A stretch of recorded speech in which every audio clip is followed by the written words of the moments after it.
Morning class, how are you? I hope you are well with your family members. Last video में हमने कुछ problems आपके साथ discuss की थी, क्वांटम नंबर से रिलेटेड थी वो। उनको आपने उम्मीद है देख लिया होगा, नहीं देखा है तो जाकर के अवश्य देखें, क्योंकि बहुत बेसिक कंसेप्ट है। क्वांटम नंबर से सीधा बड़ा क्वेश्चन नहीं पूछा जाता है, हमसे छोटे छोटे प्रश्न पूछे जाते हैं। Even UP board, CBSE board competition में भी उनसे प्रश्न आते हैं। ठीक है, तो आप लोगों को उनको तैयार करना है, छोटे छोटे प्रश्न हैं। तो क्वांटम नंबर्स के बारे में हम लोग एक बात जान लें कि जैसे कहीं लिखा हुआ है NLX, ये लिखा हुआ है, ये N क्या है? ये N होता है प्रिंसिपल क्वांटम नंबर।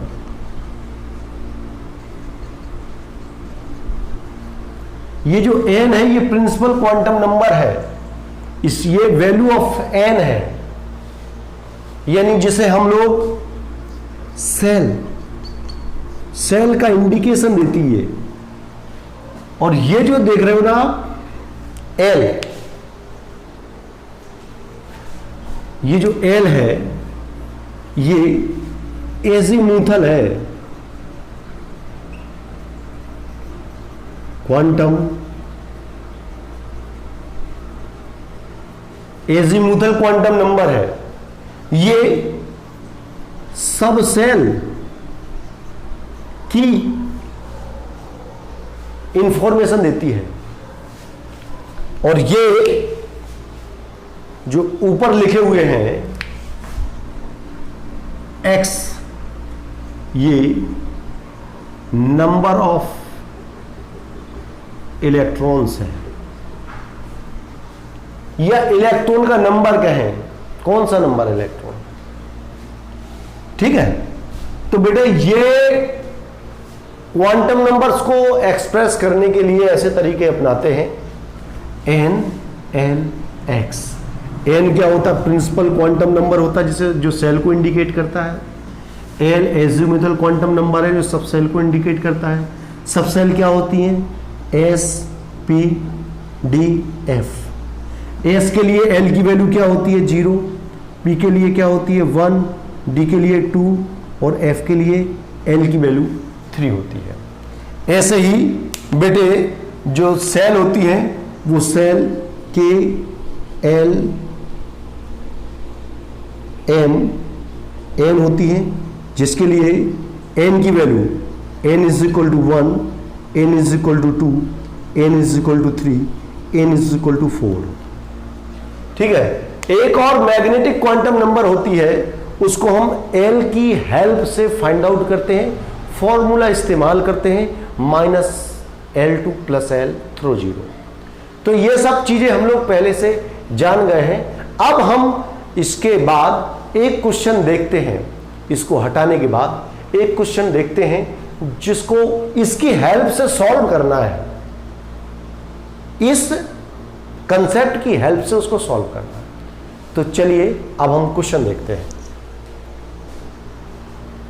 क्वेश्चन देखते हैं।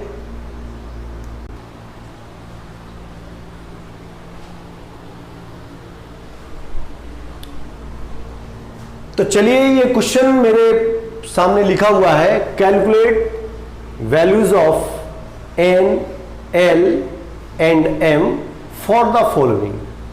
इनके लिए N, L और M की वैल्यू फाइंड आउट करनी है। तो चलिए क्या करेंगे हम लोग।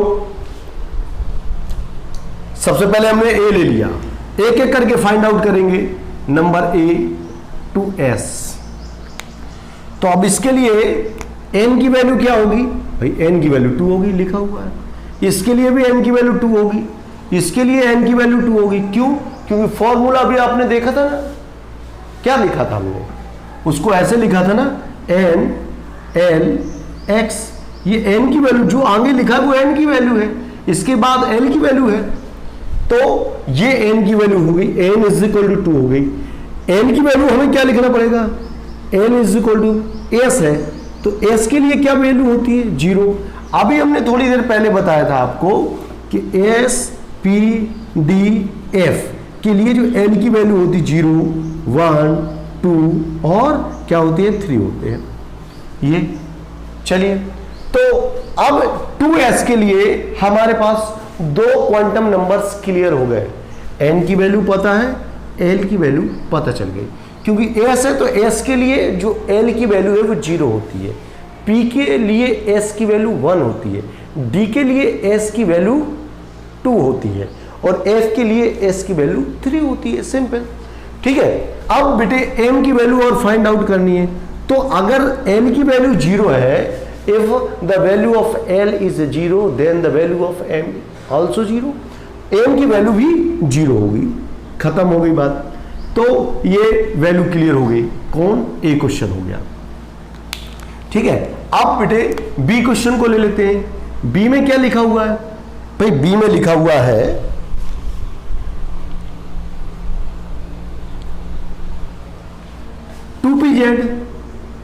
2pz लिखा हुआ है। यहां उसने क्लियर कर दिया कि z है, यहां ऐसा कुछ था ही नहीं, क्योंकि s में केवल एक ही ऑर्बिटल होता है, उसका नाम s होता है। p जो सबसेल होता है उसमें 3 ऑर्बिटल्स होते हैं, px, py, pz, और यहां उसने क्लियर कर दिया pz है। तो अब pz है तो इसके लिए n की वैल्यू कहां है, ये है, तो n इज इक्वल टू कितना हो जाएगा 2, l is equal to p के लिए l की वैल्यू क्या होती है बेटे, देखो 1, तो l की वैल्यू 1 हो गई। अब m की वैल्यू क्या होगी, अब जो pz लिखा हुआ है ये कैसा होता है, देखो बेटे ऐसा होता ना, इसको लिखते हैं px, इधर लिखते हैं py और इधर लिखते हैं pz, और m की वैल्यू जो आती है ना, तो l से m की वैल्यू फाइंड आउट करते हैं तो माइनस l से प्लस l हो जाता है, माइनस l से प्लस l 0, माइनस 1 से प्लस 1 तक, l की वैल्यू 1 है तो माइनस 1 से प्लस 1 कर देंगे, ये वैल्यू आ जाएगी 0। तो जो pz लिखा है, तो जो m की जो 3 वैल्यूज आएंगी उनमें से रियल वैल्यू कौन सी होगी, 0 वाली, तो m की वैल्यू क्या होगी 0, ठीक है। 2pz लिखा हुआ था, 2px होता तो हम लोग -1 रखते हैं, x को -1 या +1 कर सकते हैं, y को भी -1 या +1 करते हैं, लेकिन z बीच में होगा और उसकी आइडेंटिटी 0 होगी। में लिखा हुआ है c 4d x² - y², तो अब ये लिखा है तो इसके लिए n की वैल्यू देना है, n की वैल्यू कितनी है 4, क्यों, आगे लिखा हुआ है। l की वैल्यू बेटा देखो, l की वैल्यू निकालते ना, अभी हमने जाना l की वैल्यू s के लिए 0, p के लिए 1, d के लिए 2, तो l की वैल्यू क्या होगी 2। अब m की वैल्यू जो है -2 से +2 तक आएगी, m की वैल्यू क्या आएगी -2 से +2 तक, ठीक है। लेकिन जी d में जो है 5 ऑर्बिटल्स होते हैं, 1 2 3 4 5, ठीक है, और ये -2 -1 0 +1 +2, ठीक है। ये जो d ऑर्बिटल्स हैं dxy dyz dz² dx² - y² dxz, ठीक है। तो वो किसकी बात कर रहा है, तो m के इतने सारे मान होंगे, अगर l की वैल्यू 2 है तो m की l is equal to 2, then the value of m will be -2 2 + 2 through 0, -2 से +2 तक जाना है 0 से, और वो बात कर रहा है किसकी, dx² - y², तो m की जो रियल वैल्यू क्या उठाएंगे हम लोग +1, ठीक है। m की जो वैल्यू उठाएंगे वो कौन सी उठाएंगे, ये, क्योंकि ये इस तरीके से ऑर्बिटल्स होते हैं, d ऑर्बिटल्स, उनके नाम dxy dyz, dz² बीच में होता है, इसके बाद ये होता है, ये होता है, ये माइनस और प्लस में, लेकिन dz² हमेशा बीच में ही रहेगा, ठीक है।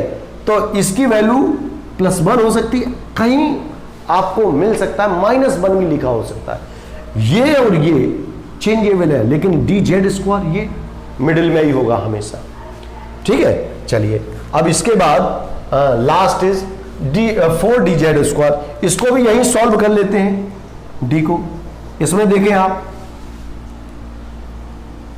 4dz²,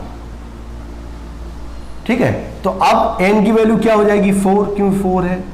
l की वैल्यू d है तो 2 हो जाएगी। m की वैल्यू क्या होगी बेटा, dz² कहाँ है 0।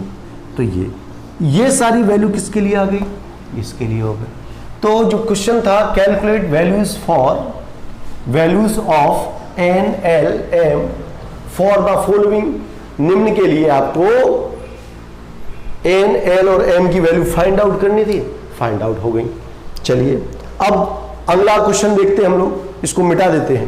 यह क्वेश्चन है designate the orbitals for the, एक नया क्वेश्चन है designate the orbitals for the following set of quantum numbers. एक क्वांटम नंबर्स का सेट दिया गया है, उसके लिए हमें ऑर्बिटल डेजिग्नेट करना है, उसको बताना है कि कौन सा ऑर्बिटल होगा, ठीक है। तो पहले ये लिखा हुआ ए, इसको समझे। n की वैल्यू 2 दी गई है, l की वैल्यू 1 दी गई है। l की वैल्यू 1 होने का मतलब हो गया p, px, py, pz, -1, 0, +1। m की वैल्यू -1 है तो px हो सकता है। तो ये जो ऑर्बिटल होगा 2px हो सकता है या फिर 2py हो सकता है। क्यों 2py क्यों जोड़ रहे हैं, क्योंकि कई बार माइनस यहां होता है, कई बार प्लस यहां होता है, माइनस इधर होता है। x और y की जो पोजीशन है वो इंटरचेंजेबल है, लेकिन z फिक्स रहता है, वो बीच में रहेगा और 0 रहेगा, ठीक है, ये ध्यान रखना है। तो ये क्लियर हो गया। n = 2 हो गया, l = 1 यानी p हो गया, -1 है तो या तो 2px होगा या 2py होगा, क्लियर हो गया। इधर देखो l की वैल्यू 2 है, l की वैल्यू 2 होने dxy dyz dz² dx² -y² dxz, ठीक है। ये -2 -1 0 +1 +2 +1 +2 इधर हो सकते हैं, -1 -2 उधर हो सकते हैं, ठीक है। तो बेटे अब ये देखो वो n की वैल्यू 4 दिखा रहा है, 4 हो गया। चलिए n = 2 है यानी d हो गया, क्योंकि हम लोग जानते हैं l की वैल्यू जो 2 है वो d के लिए इस्तेमाल करते हैं।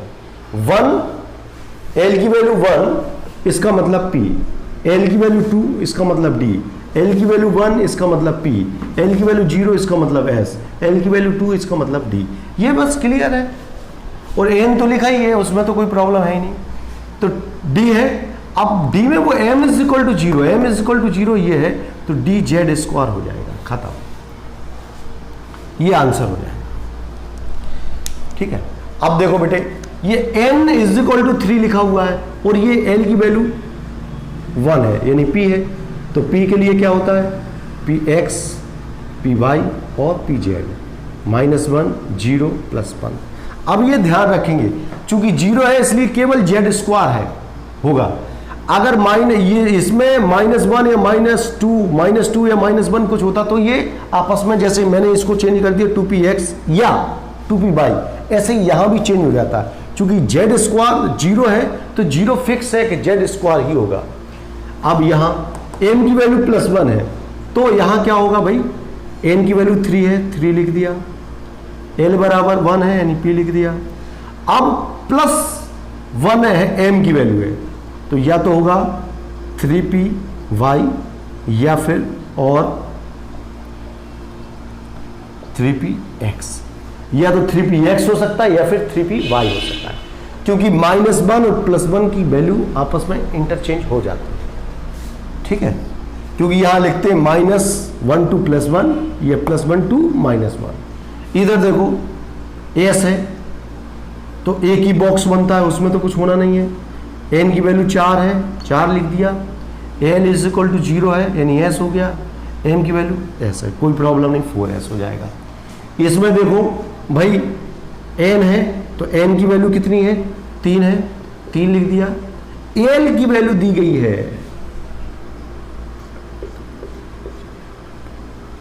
और बेटा एल की वैल्यू 2 है तो 3D हो जाएगा। अब -2 है, -2 देखो, -2 -1 0 +1 +2। अब -2 कहां होता है? पहला होता है। और पहले वाले में क्या है भाई? देखो डी का ये बना हुआ है -dxy, तो 3dxy होगा। या कई बार क्या होता है, हमने बताया +2 इधर आ जाएगा, +2 +1 0 -1 -2, ये भी एक ऑर्डर है। तो लेकिन z² की जो आइडेंटिटी है वो बीच में रहेगी और 0 रहेगी। और इसको हम लोग देख लें, इसमें हम लोग क्या कह सकते हैं? 3dxy कह सकते हैं, या फिर अगर -2 कह रहा है तो हम लोग क्या कह सकते हैं? dxz कह सकते हैं। नंबर्स, अगर क्वांटम नंबर का सेट दिया गया है तो कैसे हम लोग उनकी आइडेंटिटी क्लियर कर पाएंगे, उन्हें डेजिग्नेट कर पाएंगे कि किस ऑर्बिटल्स की बात हो रही है। अगर वो ये क्वांटम नंबर्स का सेट दिया है, इसका मतलब या तो 2px होगा या फिर 2py होगा। अगर वो m = 0 कह रहा है तो 4dz², 4dz²। अगर वो ये कह रहा है तो 3p और ये +1 है तो या तो y होगा या फिर x होगा, क्योंकि इनकी कंडीशन आपस में इंटरचेंज हो सकती है। इधर 4s क्लियर, इसमें कोई प्रॉब्लम है ही नहीं। 3d और वो कह रहा है -2, तो -2 इधर हो सकता है या फिर +2 +1 0 -1 -2 हो सकता है। तो उसके लिए ये व्यवस्था है dxy और या फिर dxz। या तो आपको इसकी आइडेंटिटी कहनी पड़ेगी dxy है, 3dxy है या फिर 3dxz है। ठीक है, तो इस प्रकार से आपको क्वेश्चन एग्जाम में मिल सकते हैं। ये क्वेश्चन कंपटीशन में भी पूछे जा सकते हैं, तो इनका ध्यान रखें और आइडेंटिटी क्लियर करके रखें। उम्मीद है ये बात आपको समझ में आई होगी। यदि फिर भी कोई बात समझ में ना आए, अपनी अटेंडेंस कमेंट्स बॉक्स में डालना ना भूलें, अपनी प्रॉब्लम भी उसमें लिखें जिससे कि हम जान सकें और आपकी समस्या का समाधान कर सकें। धन्यवाद।